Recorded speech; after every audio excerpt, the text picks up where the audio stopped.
All right, today we're jumping right into a political face-off that honestly seems almost unbelievable.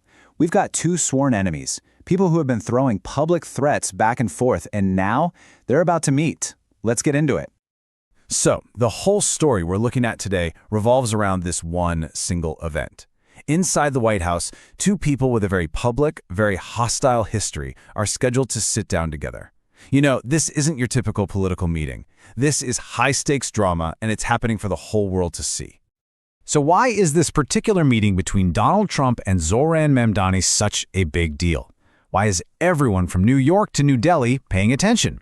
Well, the source report is pretty clear. This isn't just about policy. It's personal. The sheer intensity of their feud is what has everyone glued to their screens. And we're not talking about a simple disagreement. The source describes this as a deep, mutual dislike. Trump is said to genuinely despise Mamdani, and apparently the feeling is very much mutual. So that's the real puzzle, right? Why would two people who see each other this way ever agree to be in the same room?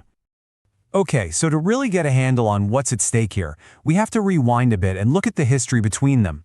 This isn't just a story about political opponents. The source paints a picture of what it calls fierce enmity. Yeah, fierce enmity. That's the exact phrase the report uses. That's not a term you just throw around lightly.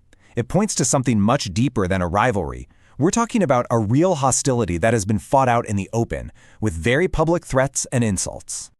And this war of words wasn't happening in secret memos or behind closed doors. Oh no. This feud played out for everyone to see, with direct challenges and insults flying back and forth. Let's take a look at a few examples the source lays out. It really kicked off with these sharp ideological attacks. President Trump didn't just disagree with Mamdani's politics. He called him 100% mad leftist and even a danger to America. Mamdani's response? It was just as direct. I am not afraid of Trump's threats. Basically, bring it on. But then things got even more serious. The talk turned into action, or at least the threat of action. Trump actually vowed to cut New York City's funding. And Mamdani's reply basically framed this as a fight for the city's survival.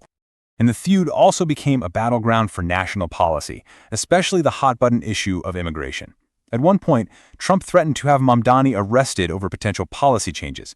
Mamdani's counter was to lean right into New York's identity as a city of immigrants. So, with all of this bad blood, all this hostile history, how is the White House actually framing this meeting? You can bet the stage is being set very, very carefully. The official confirmation comes from spokesperson Carolyn Levitt, and on the surface the statement sounds pretty standard. The president's open to dialogue, he'll meet with anyone. But the source points to a tiny detail in the delivery that suggests there's a lot more going on here. And here it is. This is the crucial detail.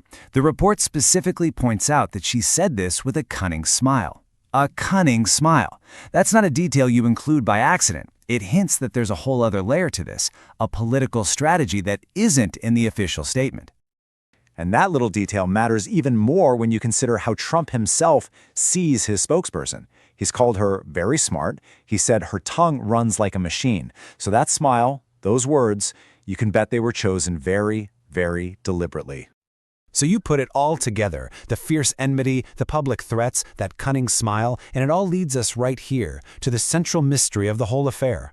Why is this meeting actually happening? What's the real purpose?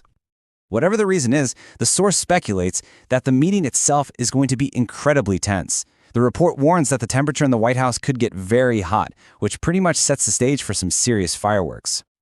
So you have to wonder, right? Are we about to see a real attempt to bridge this massive divide? Or is this whole thing just a carefully staged piece of political theater designed to make one side or the other look good? The true motive is still a mystery. And that really brings us to the ultimate question. Is this all just for show, a simple photo op that won't mean a thing? Or could a truly significant decision actually come out of a room with two sworn enemies? The outcome could literally change everything. Or nothing at all.